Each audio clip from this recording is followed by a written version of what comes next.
So there is a team building exercise where one person is blindfolded, and then other people on the team will start giving them directions of how to get to the other side. Because while they're blindfolded, there are things that are put up, obstacles that are put in their way, and they obviously cannot see how to get there or to get around them safely. And the whole purpose of this is that you have to give directions to them in order to help them to get to the other side. Because if they run into anything, then they're out.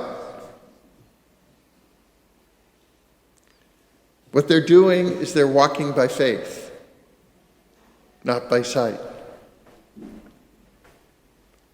And ultimately, that is what we are called to do.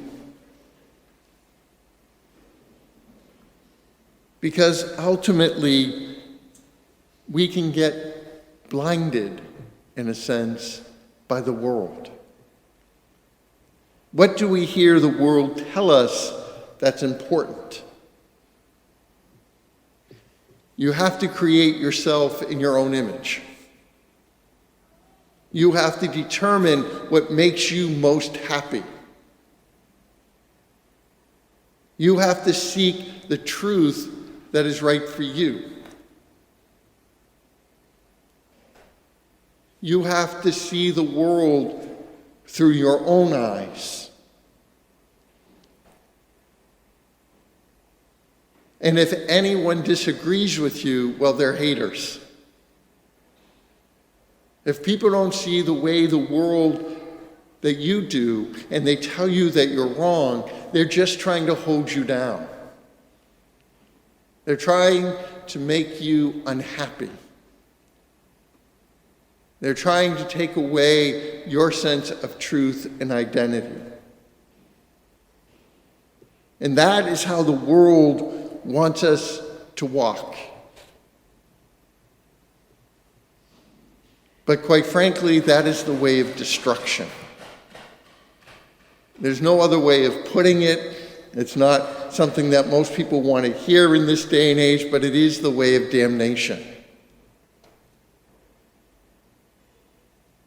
Because ultimately, it will lead us away from God. Because when we determine what our life is about, when we self-decide how things should be, when we come to believe in relative truth, that each person has a right to determine their own truth, that means one thing: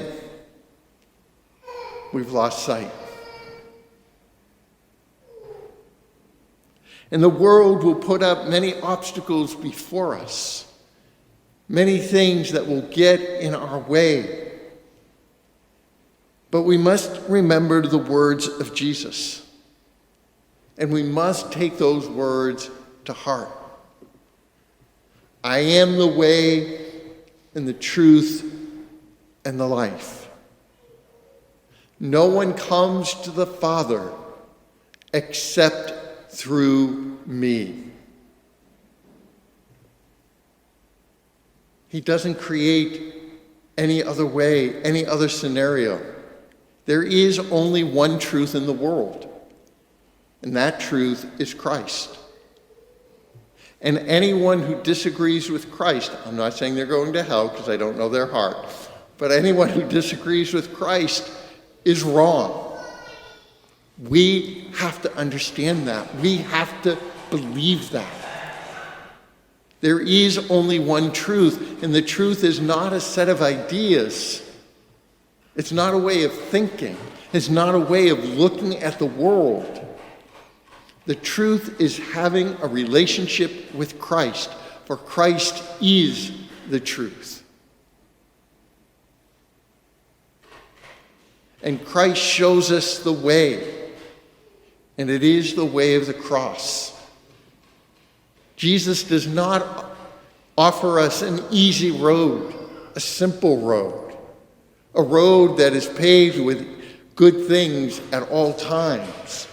In fact, he promises us the exact opposite of that. He tells us there will be persecutions and difficulties, and it will be hard, for it is a narrow and rocky road that is the way of Christ. And he is the life. We must remember, we were not self-created. We were not some biological accident. God spoke your name and brought you, personally you, into existence, as he does every single life from the moment of conception. God has made a choice for that person from the moment he chooses to conceive their life.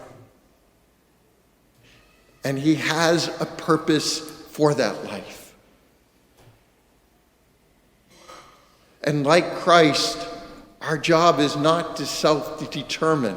It is rather to open ourselves to understand the person God created us to be, because everything else is a lie.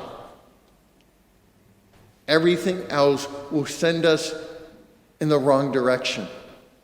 Everything else will make us, bump into things. Because Jesus' ultimate goal is to get us to the Father, is to get us to heaven. And that's what he teaches us with the cross. For as the world looks at the cross, what does it see? An instrument of pain and destruction, of torture. But as Christians, what do we see? Our salvation. For on the cross, we recognize it is there where hatred was turned to love, where sadness was turned to joy, where despair was turned to hope, where uncertainty was turned to faith. And that is our calling as Christians. And that is the path that we are called to walk. And it is a voice we are called to hear. And it is the voice of Jesus who will give us the directions of how to avoid the obstacles of this world. May we then hear what St. Paul tells us today. May we take it truly to heart. For it is the way of our lives, the way of a Christian. May we truly come, as Paul calls us to walk by faith, not by sight.